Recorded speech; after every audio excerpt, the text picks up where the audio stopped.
"You were just my backup plan in case he flaked," she said without shame. So I quietly cut all contact, blocked her, and vanished. A year later, she saw me with the woman who chose me first and realized too late what she lost. Hey viewers, before we move on to the video, please make sure to subscribe to the channel and hit the like button if you want to see more stories like this. Thanks. I used to think love was about showing up, being consistent, doing the little things right even when no one noticed. I thought that if you were loyal, supportive, and emotionally available, you'd eventually be valued for it. That was before Jess. I met Jess at a mutual friend's birthday dinner. She was sitting across from me, red lipstick, sarcastic smile, and a look like she'd already decided she was too good for the room. I wasn't her type, not at first. She told me later she usually went for edgy guys, whatever that meant. But I was steady. I listened when she talked, remembered things she said, and I never tried to impress her with anything fake. Eventually, she called me, refreshing. We started seeing each other casually, but within a few months, it turned into more. By the end of the year, we were spending most nights together. She moved into my apartment during the lockdowns. Said it was temporary, but 3 months turned into 2 years. Jess was magnetic in public, people gravitated toward her. She made friends quickly, flirted effortlessly, and always had a story to tell. I was the opposite. I kept my circle tight. I focused on my job, my goals, and staying grounded. Still, I loved her.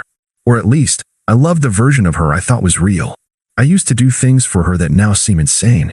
I helped her land a new job after she got fired from her retail gig, spent a weekend redoing her resume and prepping her for interviews. I paid off her $1,200 credit card debt once when her interest rate ballooned. She called me my sweet little finance hero. I laughed, thinking it was affectionate. She used to say I was too nice for my own good, that I didn't get mad even when I should. At the time, I wore that like a badge of honor. I thought it meant I was emotionally mature. Looking back, it meant she didn't take me seriously. The first red flag I ignored was Ryan. Ryan was her old friend, the kind she used to hook up with, but it never got serious. He lived in another city, allegedly had a girlfriend, but they kept in touch through Instagram and the occasional FaceTime. I brought it up once, gently, and she snapped. "I'm not cutting people off just because you're insecure." So I backed off. I didn't want to be that guy. Controlling, jealous, overbearing. I told myself it was fine, that if she was with me, it meant something. But slowly, little cracks started to form. She got weird about her phone, started taking calls in the bathroom. Her texts got shorter, her laughs more forced. We'd be watching something on Netflix and she'd be scrolling through her feed, half engaged. Once, when I asked her what was going on, she shrugged and said, "Honestly, I just feel like I'm stuck in a routine. Like, we're in this pattern. And sometimes I wonder if we're just comfortable, not passionate." I should have seen it coming. The real wake-up call came at her friend Megan's place. We were there for a casual get-together, just 6 or 7 people, wine, charcuterie, background music. I stepped outside to take a call from my mom, and when I came back in, I heard Megan say, "So are you going to tell him what's going on with Ryan? Or just hope it fizzles again?" I froze in the hallway. I couldn't see them, but I could hear Jess sigh. "Not yet. There's no point if Ryan disappears again like last time. But if he sticks around this time, I'm done pretending." The words hit like a punch in the stomach. I walked back into the room casually, pretending I didn't hear anything. She looked up and smiled at me, completely unaware. I smiled back. Didn't say a word. I didn't sleep much that night. My brain wouldn't shut off. I kept replaying the conversation, wondering how much of the past year had been a lie. Wondering if she ever actually loved me, or if I was just convenient. I didn't confront her right away. I wanted to be sure. Maybe I was overreacting. Maybe it was just talk. But deep down, I already knew. A few days later, I got confirmation, but not in the way I expected. She was in the kitchen, cooking something while FaceTiming Megan. Her phone was propped up on the counter, and she didn't realize I had walked in. "Look," she said, twirling her hair. "I always liked Ryan more. I only stuck with my name because Ryan kept ghosting me. But now that Ryan's back, I'm not going to miss my chance over a backup plan." Megan laughed. "You're brutal." Jess grinned. "I'm just being real." That was the moment something inside me snapped, but not in the way you'd think. I didn't rage. I didn't cry. I didn't scream. I just turned around, walked back to the bedroom, and started packing a bag. She didn't even notice. I didn't say anything that night. Not a word. I packed a duffel bag, grabbed my laptop, my keys, and left. She texted me around 11:43 p.m. "Jess, where'd you go? Jess, you okay? Jess, seriously, Are you mad at me or something? I didn't answer. I slept in my car that night, in the parking garage under my office building. Not because I didn't have options. I have friends, a brother in town. But I needed the silence. I needed a moment where no one could lie to me, distract me, or spin their version of things. I sat there in the dark, staring at the ceiling, listening to the quiet hum of the building above me. And for the first time in 2.5 years, I started to feel calm. She didn't try calling. Just a couple more texts in the morning. Jess, can you come home? I'm worried about you. Jess, whatever this is, can we just talk? That last one almost made me laugh. Talk? When exactly was she planning to do that, before or after she tossed me aside for her flaky main option? I went to work the next morning like nothing had happened. Ran the morning meeting. Closed 2 deals. Smiled at coworkers. Nobody noticed the bags under my eyes or the weight in my chest. I'd mastered pretending. That night, I went back to the apartment. I didn't want drama, didn't want to fight. I just wanted clarity. My plan was simple. Get her to say it out loud. She was sitting on the couch in a hoodie and pajama shorts, hair up, scrolling through her phone. She barely looked up when I walked in.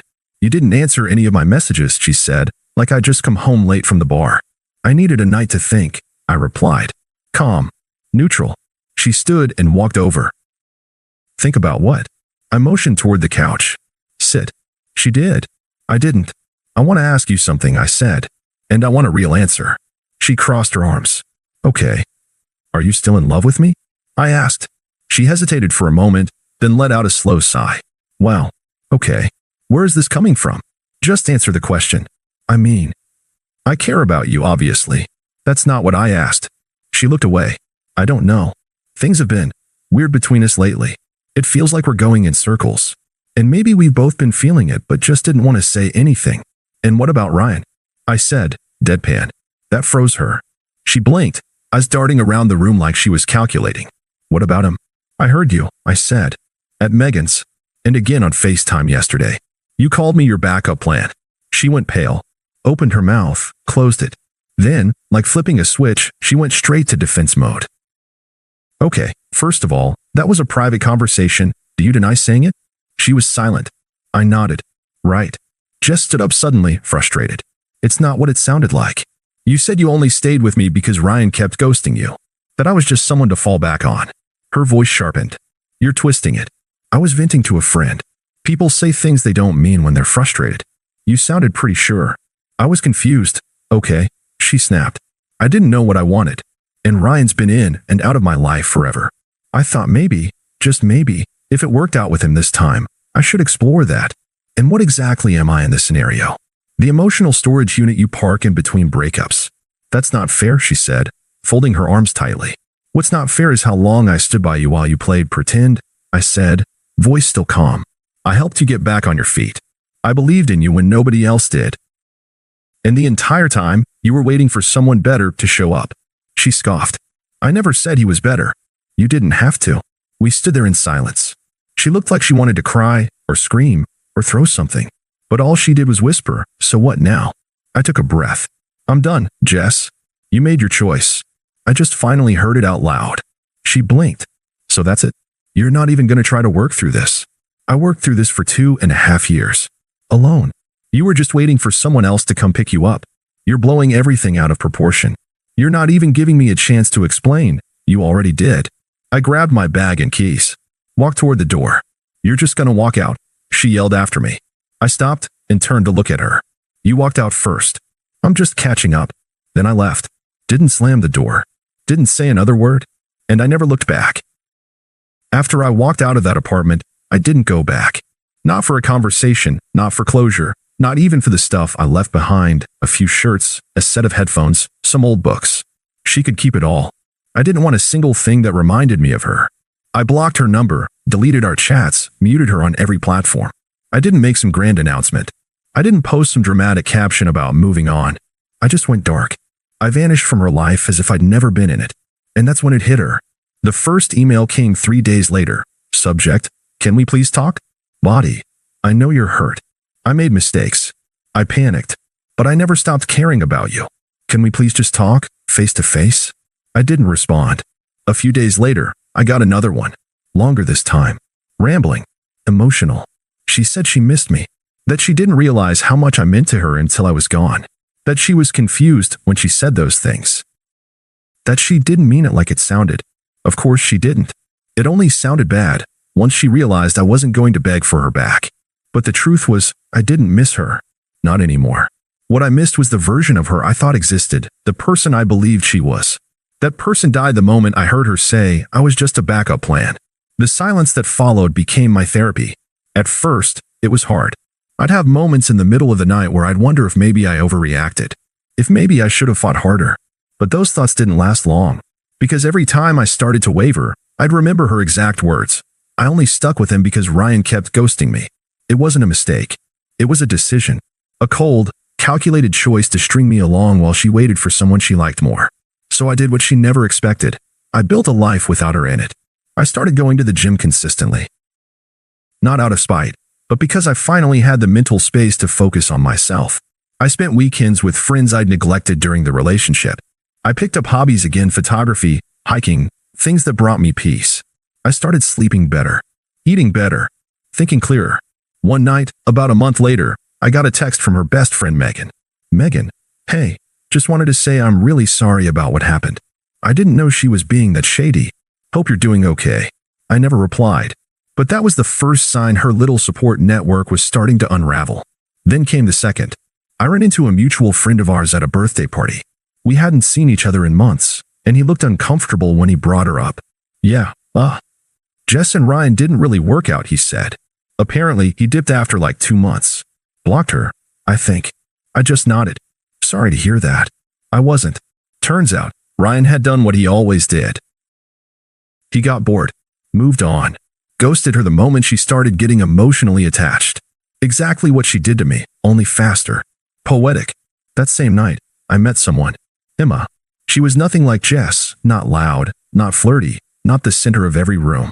She was soft-spoken, grounded, and didn't play games. We talked for an hour straight without checking our phones once. She asked questions, actually listened, and didn't try to impress me. She was just real. We exchanged numbers, and for the first time in months, I felt something that wasn't anger or regret. I felt peace. Emma and I took things slow. I told her up front that I'd been through some things, and she didn't flinch. She didn't ask me to explain everything right away. She just let me be myself, no performance, no pretending. It wasn't some whirlwind rebound. It was calm, easy, honest. And it made me realize how exhausting it had been to constantly prove my worth to someone who was always waiting for someone better. A few weeks after I started seeing Emma, I got another email from Jess. This one was different. Subject, I get it now. Body, I know you probably won't read this, and I don't blame you. But I just want you to know I get it now. I messed up something real because I was chasing something that never existed. I thought Ryan was what I wanted. Turns out he was never capable of loving anyone. And now I've lost the one person who actually showed up for me.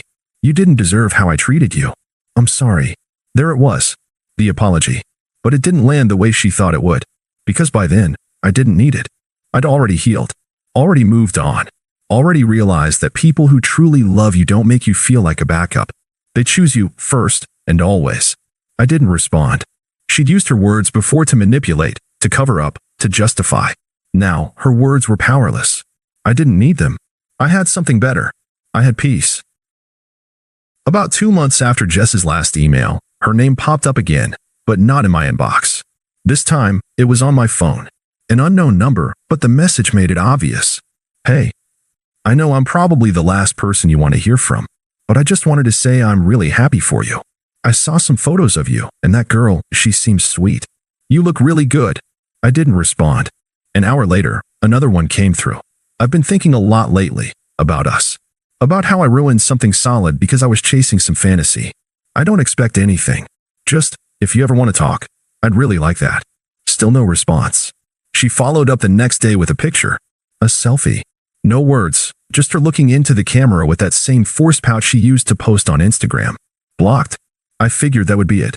But Jess was never good at taking a hint, especially when she felt the power slipping. Soon, her friends started showing up in my inbox. Megan, hey, I know things got messy, but she's really not doing well. I've never seen her like this. She misses you. I'm not saying you should forgive her, but maybe just talk to her. Sam, mutual friend, she's been asking about you a lot, man. Says she made the biggest mistake of her life. You don't owe her anything, just letting you know. I didn't engage with any of it. I wasn't angry anymore. I was indifferent, and that's what made it worse for her. Because the one thing Jess had always counted on was getting a reaction. And now, she got nothing. Then, about a month later, the final message came. Long, desperate, rambling. Jess, I need to say this. I don't know how else to reach you. I know I said horrible things. I was scared. Ryan was always this fantasy in my head, and I clung to it because I thought I didn't deserve the kind of love you gave me. I've been in therapy. I'm trying to understand why I sabotaged something so good. I still remember how you used to hold me when I was anxious. How you made coffee for me in the mornings. How you picked me up at 3 a.m. when I locked my keys in the car. Nobody's ever treated me like that. And now you're gone. I get it. I really do. But if there's any chance you consider seeing me again, just for coffee, just to talk, I'd give anything. Please don't hate me. Please don't forget about me. I stared at the screen for a while. Not out of emotion. Just clarity. She didn't miss me. She missed what I gave her. The security. The warmth. The effort. The unconditional patience. She missed being loved without having to earn it. And now that she had to face the emptiness alone, she wanted it back. But I wasn't that man anymore. It had been nearly a year since I walked out of that apartment when I ran into her again. Not by design, fate just has a sense of humor. It was at a mutual friend's engagement party. Emma and I had been dating for about 8 months by then. She wasn't just my girlfriend, she was my peace. Everything Jess never was. We walked into the event hand in hand. Emma looked elegant but understated, classy in a way that didn't try too hard. The kind of woman who made people lean in when she spoke, not because she was loud, but because she didn't need to be. We'd barely been there 5 minutes when I saw Jess. She was at the bar, alone. Her hair was longer, her makeup heavier. She looked tired. Not physically, exactly. Just worn. Like someone who'd been trying too hard for too long and finally stopped pretending she was okay. Her eyes locked onto me. Froze. I nodded politely, nothing more, and turned back to Emma. 15 minutes later, Jess approached. Can I talk to you? She said, eyes flicking nervously between me and Emma. I looked at Emma. She gave a small nod, then wandered toward the dessert table without hesitation. Jess and I stepped just outside onto the patio, away from the noise. The moment the door shut, she exhaled like she'd been holding it in for a year. I wasn't sure you'd even show up, she said. It's our mutual friend's engagement, I said flatly. Why wouldn't I? She nodded. You look different. I am. Just look down. I guess you saw everything I sent. Or maybe you didn't. I don't know. I saw it. Silence stretched for a moment. I messed up, she said finally. I know that sounds small compared to everything I did, but I just want you to know I really did love you. I was just too immature to recognize it when I had it. I nodded. Maybe. Or maybe you just loved the way I made you feel. Not me. She blinked. That hit harder than she expected. I've changed, she said. I've been doing work on myself. I know it doesn't fix what happened, but I just wanted to tell you in person. I needed you to know. I looked out at the street, then back at her. My voice was calm, steady. Jess, you once told your friend that I was your backup plan. That you were only with me until someone better came along. She swallowed. I know. I regret saying that every day. I don't. Because it taught me the most important lesson of my life. Never settle for someone who needs to lose you to value you. She didn't reply. I nodded toward the window, where Emma was laughing with a group of friends. She chose me first, and she never had to compare me to anyone else to know what she had. Jess's eyes followed my gaze. She seems nice. She is. And she's honest. She doesn't need attention from other men to feel worthy. She doesn't treat love like a contest. Jess looked like she wanted to say something more, maybe argue, maybe apologize again, but she didn't. She just nodded. Take care of yourself, I said. Then I turned and walked back inside. Emma looked up, saw me, and smiled like I was the only person in the room. And in that moment, I knew I hadn't just moved on from Jess. I had upgraded from her in every possible way. Jess didn't reach out again after that night. No more emails. No more desperate messages. No mutual friends testing the waters on her behalf. She finally understood. She no longer had access to me. Not just to my time, to my energy, my presence, my care. All the parts of me that she once took for granted. They were gone. Not stolen. Not taken away in anger. Just reclaimed. Because the truth is, I didn't need revenge. I didn't need her to cry or apologize in front of a crowd or beg on her knees. That's not what healing looks like. Real healing happened in the quiet. In the mornings I woke up without that heaviness in my chest. In the calm, I felt walking into my apartment and knowing peace lived there now. Emma and I built something from scratch. No ghosts, no games, no waiting for the other shoe to drop. She chose me the way I always wanted to be chosen, freely, clearly, and without hesitation. And I finally chose myself too. There was a moment, maybe 2 months after that party, when I was cleaning out an old drawer and found a note Jess had written me years ago.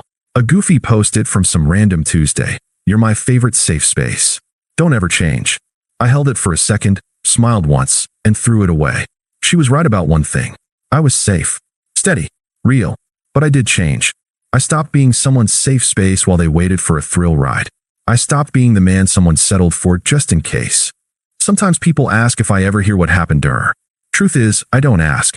A friend once mentioned she'd moved back in with her mom for a bit, that she switched jobs again, that she's laying low, but none of it sticks in my mind. I don't hate her. I don't wish her pain.